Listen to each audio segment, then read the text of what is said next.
Hello, class. Let's spend a few minutes and learn about the Sophists. So we're going to review a brief introduction for context.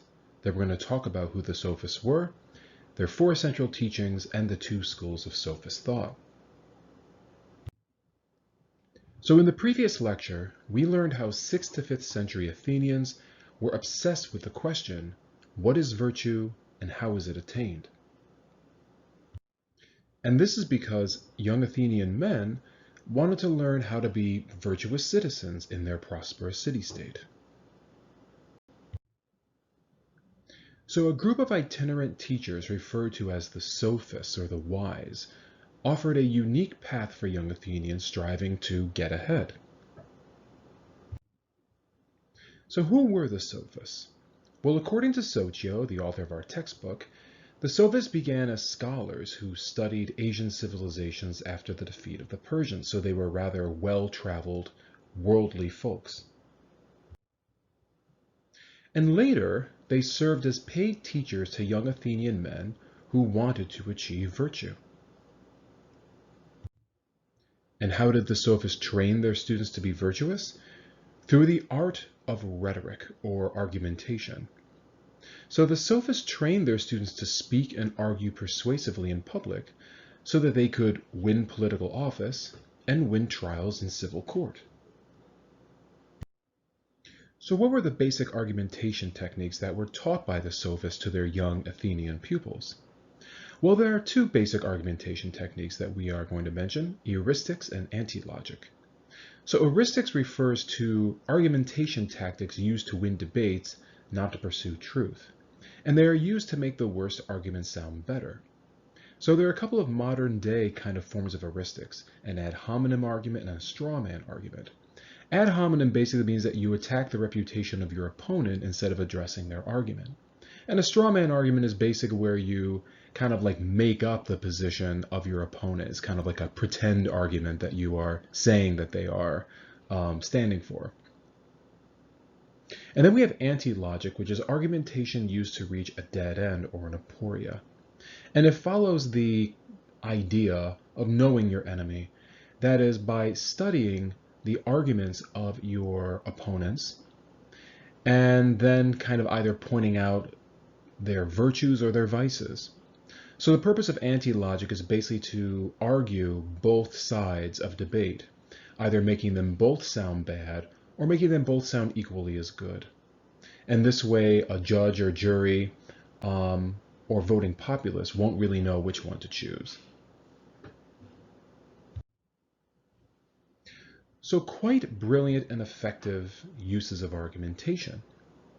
But here's the question, what exactly is the chief end of learning these argumentation techniques?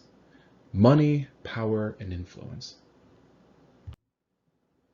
That is, for the Sophists, to be virtuous means to use your intelligence and cunning to attain wealth, to achieve political power, and to exercise influence over society. So basically, the Sophist definition of virtue is to become the top dog. Now, what led the Sophists to acquiring this understanding of the good life? Well, this kind of argument for what the good life is grounded in four major Sophist teachings: skepticism, relativism, atheism, and egoism. So let's address each briefly. So skepticism is the idea that nothing can be known for certain. So the Sophists were skeptical of early Greek philosophy as well as Athenian laws and customs. And they believe that either truth is an illusion or it is simply unknowable.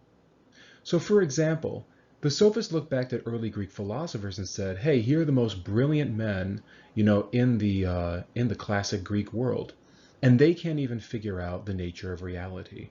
So if they can't do it and they're all disagreeing with each other, then what is the possibility that it can ever be understood? So again, nothing can be known for certain, and the early Greek philosophers proved that for them. Secondly, the Sophists argued a position of relativism, or the idea that morality is a matter of personal preference or cultural custom. So for the Sophists, there exists no absolute universal moral principles. Rather, everything is relative to culture or individual preference.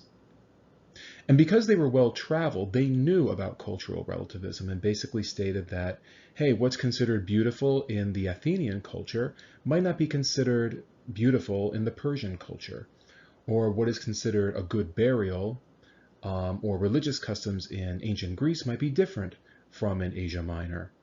So again, there is no such thing as universal moral principles. Everything is relative to culture or individual preference. The Sophists were also known for being atheists, that is, they disbelieved in the existence of the Olympian gods. So for the Sophists, religion was created as a means of social control. And Greek mythology, if you might remember from high school, and tragedy, preaches against pride and ambition, and thereby Greek mythology stifles human potential. So once you realize that religion is basically created to control you, it is that much more liberating when you choose not to believe in it. And lastly, egoism. The Sophists believe that the idea that humans are by nature self-interested. So for the Sophists, it is a dog-eat-dog world. Everyone is concerned with his or her own survival and well-being. And because we live in a world of competition for resources, you better get your goods before someone else does. So basically, life is a race for resources and for power and influence. So play the game well and get ahead because everyone else is trying to as well. So in conclusion, how do we live a good life according to the Sophists? Well, don't bother studying philosophy because nothing can be known for certain, so it's a waste of time. Don't bother concentrating on being virtuous in order to feel accepted by others in the Athenian society because guess what? Morality and custom are relative. Don't bother worshiping the gods because they don't exist, so don't, think about dedicating your life to being pious. And don't bother selflessly dedicating yourself to others because everyone's egoistic. So with all this in mind, what is there left to life? Money, power, and influence. So when you boil it right down to it, these are the only things worth pursuing in life. But how exactly does one go about getting these things and using these argumentation techniques that are being taught to these young sophists? Well, there are two different schools of thought in sophistry, the pragmatic school and the moral realist school. So according to the pragmatic school, one should practice social prudence if they want to get money, power, and influence. That is, if they are given power, they are to use it wisely, and they should really follow laws and religion for pragmatic reasons. So even though you don't believe in the laws and you don't believe in the religion, just kind of put on a public face and pretend that you do. And one of the big proponents for this was the philosopher Protagoras. Secondly, we have the moral realist school, which believes that might makes right.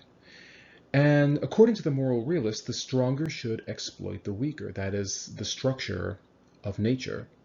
So use whatever means is necessary to get your money, power, and influence. So use political corruption, trick people, really use your cunning, and without limit. So a couple of examples of philosophers who followed this school are Callicles and Thrasymachus. So even though the kind of foundational beliefs are generally agreed upon by sophists, as you can see, how exactly you execute being a sophist in the world, there were some disagreements on. So here's a question I'd like for you all to think about. What are your thoughts about the sophist worldview? I mean, do they have a point about the nature of religion, belief, and society? So again, evaluate the validity of their positions.